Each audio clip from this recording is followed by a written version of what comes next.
Well, we're on to the fifth and final part of the tour report this week for the 3M Open on the PGA Tour. And Jay Kaplan, as if by magic, has appeared.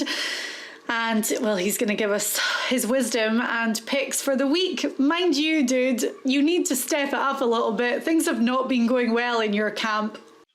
My camp should be banned from this show. I'm as good as I was early in the year, and I look back and think, what was I doing that was making me so successful picking dark horses? And I'm not doing anything differently.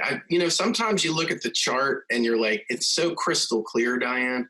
And sometimes you look at it and it looks like a calculus course in the hardest university in the universe. And I just can't seem to figure out how to get around it. But this is my week. I turn it around. Well, we always say with the dark horse picks that, we're looking for guys to make the cut. And that kind of comes on the back of the SG Tour golf gaming app, because you have a 4-ball team, lowest aggregate score wins. That reminds me, I need to check where I finished because I was in 4th place for a long time in the big game. But if guys make the cut, then obviously, you're going to get more points. So with dark horses, we kind of equate it to that. My dark horse for the Open, Johannes Veerman, made the cut. How did yours do? Thanks for bringing that up. I had a repeat of an earlier duo with Charlie Hoffman and Matt Jones. And not only did they both miss the cut, it was like they were playing together to torture me. Their scores were exactly the same. Every time one bogeyed, the other bogeyed. Every time one birdied, the other birdied. They were close but didn't make it. And as you know, with cut lines, it doesn't really matter. You're either in or out. I just checked and I finished 3rd. I know you can't see this right now. And I won $33.12. Great. Lunch is on you. Oh my gosh, I won by 1. And it was... I had Brooks Koepka, Robert McIntyre, Marcus Armitage, and Jack Sr. I didn't even have my dark horse in. You didn't have your dark horse. But I had another. No, that's so good though. Yeah. Well, go ahead and call out who you beat. Who finished 4th, so we can. Well, this is the Elks huge game, so I don't know, a guy called DW Beast 21. I just always like to see where Elk finished, because as long as where did Elk finish? He finished 36th. He won $3. Sounds like his normal Open Championship result when he played. Well, yeah, 2 guys that missed the cut, and they're plus 10 for each day for missing the cut. Anyway, so there we go. Maybe the whole point of that was just listen to me when it comes to my dark horse pick. However, I'm going to give the honors to you. You can kick it off this week, Jay. All right. Well, here's a shot in the dark. I've used this guy before. In fact, I used him in Detroit a few weeks ago. And he missed the cut, lo and behold. However, my number one factor this week is what our general theme has been for the last few weeks. FedEx Cup points and who's hovering around that 125 mark. So this first guy is a veteran. He's been here. Seems like he's here every year. He's coming off a 5th place finish yesterday. So that's one reason I went with him. He's also 4th in putting average. And when you get in these high scoring events, you got to put the ball in the hole. So that'll be a plus for him. His weakness is his tee ball, but it's not terrible, but he is a great putter. He's 24th in putting average on tour, and his birdie average hovers around 63, which isn't so bad. And in a time and a place where you have to score and the pressure's on as he comes in 135th on the FedEx Cup points list, it's time for this guy to secure his place next year. And I think this is a great opportunity for him. He's familiar with this part of the country. He's an Ohio guy, but he's a Big Ten guy, so Minnesota is kind of right there in his wheelhouse. My first dark horse pick, and I'm crossing my fingers, is Ryan Armour. Okay, pivotal for him to have a good week going by that position in the FedEx Cup standings. So, very much. What are his odds?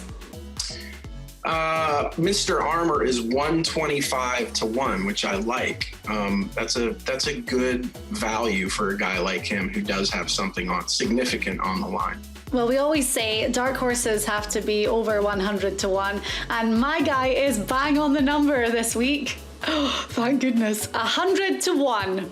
Now, I will give you my reasons why. I am looking, 76th in the FedEx Cup standings, so he's having a good season, he has a good number, but everyone has their own goals, and he's going to be aiming for top 70 for the second round of the playoffs and thinking like, hey, I could almost go all the way. So really good position for him. 6th place finish at the Rocket Mortgage Classic, 18th at the John Deere.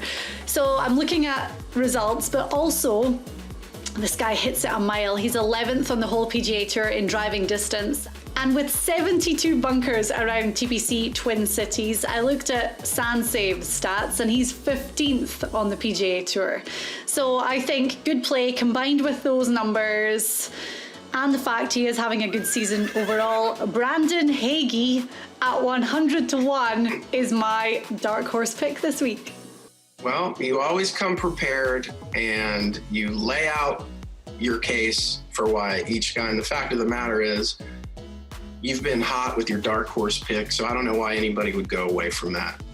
I'm surprised he was 100-1. I thought he was going to be out with the Realms. When I saw it, I'm like, I'm definitely taking that. So Brandon Hagy and Ryan Armour. And then our third dark horse pick, over to you. Same concept, gotta perform this week. He's running out of time. He comes in 146th on the FedEx Cup point list. Here's what I like about this chap. 46th in driving, 27th in green and regulation. That means he's going to be on the green, ready to score. His Achilles is his putter, so maybe this is the week because of the pressure that he feels like he's got to convert some of these putts so he can be in contention and at least finish in the top 10. I'll just take a cut. Usually now I'm sort of the black widow of the duo, you and I, because of, sorry, that was an animal fight going on over here. They're upset about my dark horse picks too, but my second dark horse pick is a guy that is coming off his best finish in over 2 months, and 11th last week, finished in 11th place. My final dark horse pick, Diane, and I'm crossing my fingers because this is make or break for not just this dude, but for me, is the one and only Joseph Bramlett. At 150-1. And as you say, 146 in the FedEx Cup standings, so needs a push, needs a really, really good week to tie up his living for next year. So our three dark horse picks are Joseph Bramlett at 150-1, Ryan Armour at 125-1, and then my guy, Brandon Hagy, at 100-1. I'm going to throw in one name as well. He's only 40-1, so he's not a dark horse, but we didn't fit him in anywhere else in the show, and I do think that he's worth mentioning. Luke List, coming off at 5th place at the Barbasol Championship, and he was right up the top of the leaderboard at the end of Saturday and for a lot of Sunday. And then 4th place at the John Deere a week before.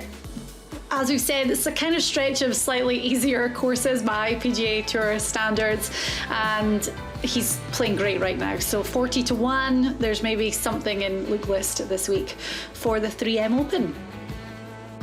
I'm going to keep an eye on him. You always, every time you throw in a late name, he does well. So this will be something to look at. Just wanted to fit him in somewhere we couldn't earlier, so worth a mention. Right, thank you very much for watching the Tour Report. So we're hurtling towards these FedEx Cup playoffs as we keep talking about, but next week it's a break from everything apart from the Olympics.